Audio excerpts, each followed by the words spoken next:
I read 9 books in February. Let's get into it.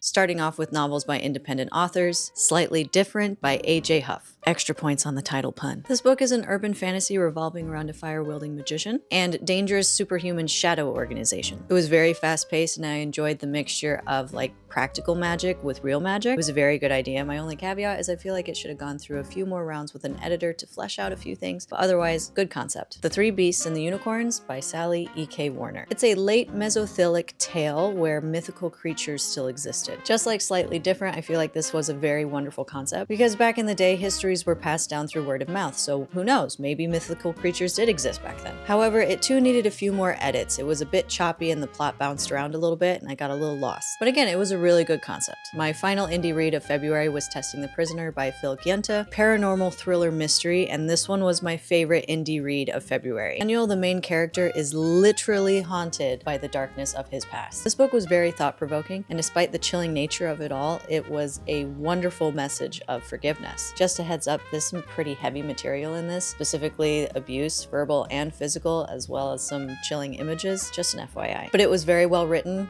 and it was my favorite indie read. Moving on to popular authors, The Book That Wouldn't Burn by Mark Lawrence. A science fiction Romeo and Juliet story that spans across time and also has themes of knowledge and the cyclical nature of the rise and fall of civilization. I will be honest, there were a few moments that I was lost. Anytime an author tries to tackle time in a book, it's a pretty big feat, and I feel like he did a pretty good job because eventually I did find my way back to where the whole point of the book was. And I felt like Mark was a bit inspired by C.S. Lewis in his imagery, specifically The Magician's Nephew. I gave it a 4 out of 5 stars on GoodReads. I think you should check it out. Next, I finished the Truly Devious trilogy, the first trilogy, with The Hand on the Wall and The Vanishing Stair. Flip that. The Vanishing Stair and The Hand on the Wall. Both of these were fairly quick reads, so if you're looking for a cozy murder mystery, then I think you should check this one out. Cozy murder mystery being a little oxymoronic, but alas, that is what I describe this as. I enjoyed these 2 books more than book 1. So if you're like me and you felt like book 1 was a little bit of a letdown, then you should definitely continue because it gets so much better. And it's so satisfying to finally get answers to all of the riddles and the mysteries. There were a lot of intertwining subplots and plots in this series that I felt the author did a very good job of juggling. So yeah, the Truly Devious series was a really great young adult murder mystery. This next book I'm totally gonna gush on because it is so good. The Invisible Life of Addie LaRue by V.E. Schwab.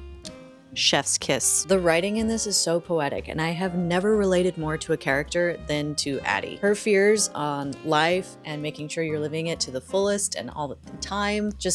I have felt these myself, and it is such a poignant read. This is a literary masterpiece, in my opinion, of love, life, loss, and time. I couldn't recommend it anymore. I can't believe I forgot to record The Long Way to a Small Angry Planet by Becky Chambers because it was a fantastic read. It was a very cozy science fiction where it focuses more on the relationships of the crew versus the journey itself, and I found it to be just a really quaint read if you just want a little bit of escapism without needing too much thinking. And the characters were super diverse, and I loved the imagination that came with all the alien species. It was an excellent read. And finally, Americana by Chimamana Ngozi Adichie. I'm a bit of an escapist reader, which is why I really enjoy fantasy and kind of just like to escape the world and stuff. This book is anything but that. This book tackles such heavy themes, but they're very important, specifically about race, culture, and immigration, specifically Nigerian immigration experiences, told through a contemporary fictional lens. I argue that this book should be a required reading by everyone. I predict this book will be listed among the classics here very, very soon.